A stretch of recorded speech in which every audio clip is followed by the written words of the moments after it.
L'investissement touristique, pour moi, il doit être DDP. Alors DDP, le premier D, c'est durable. Aujourd'hui, on est dans un monde où tout investissement touristique, il doit prendre en compte l'environnement. Donc, il est hors de question d'avoir des projets touristiques qui défigurent l'environnement. Le deuxième D, c'est digital. On est aussi dans un monde digital où il s'agit absolument de faire venir le client, de faire venir le touriste de façon digitale. Parce qu'aujourd'hui, c'est comme ça que ça fonctionne. Les gens sont sur leur portable, ils sont sur leur ordinateur. Et cette dimension digitale doit être présente dans tous les dossiers d'investissement. Et la dernière dimension, le P, c'est participatif. On est dans une période où les citoyens, ils veulent avoir leur mot à dire sur le type de tourisme qui arrive.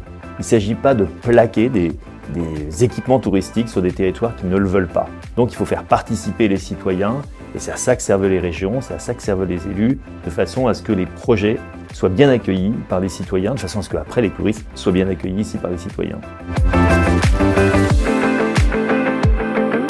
Il faut d'abord les former, mais avant de les former, il faut les attirer à ce métier-là. Et donc il faut que ce métier soit attractif. Il faut qu'il soit attractif dans deux dimensions, à mon avis. Les salaires, tout simplement.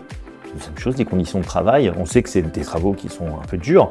Alors, il y a des parties qui sont très gratifiantes. Il y a le sourire des convives dans un restaurant, l'accueil des familles dans un hôtel. Mais on sait aussi qu'au niveau horaire, c'est pas si simple. Donc, travailler la rémunération et améliorer les conditions de travail.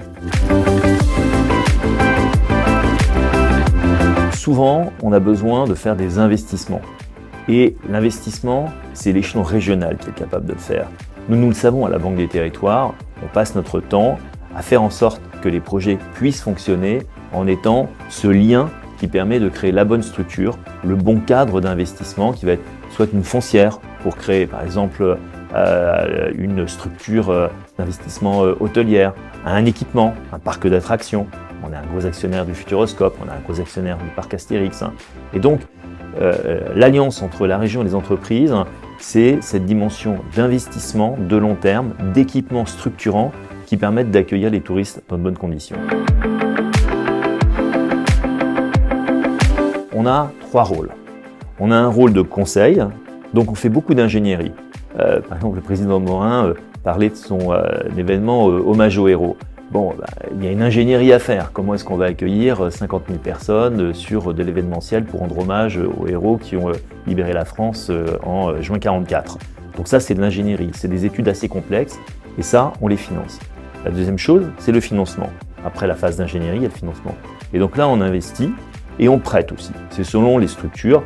Investir, c'est devenir actionnaire de la structure qui va opérer le dispositif. Et puis, le prêt, c'est des prêts aux collectivités locales. Et il y a une troisième dimension, c'est être opérateur. Et de ce côté-là, la Caisse des dépôts possède un grand opérateur qui s'appelle la Compagnie des Alpes, qui est un grand opérateur de remontée mécanique dans les Alpes, et aussi un grand opérateur de parcs d'attractions, je dis parc Astérix, Futuroscope et d'autres événements. Donc vous voyez, nos leviers, le conseil, l'ingénierie, le financement, investissement prêt, et le côté opérateur, de temps en temps, on est véritablement les acteurs de ces événements touristiques dans les territoires.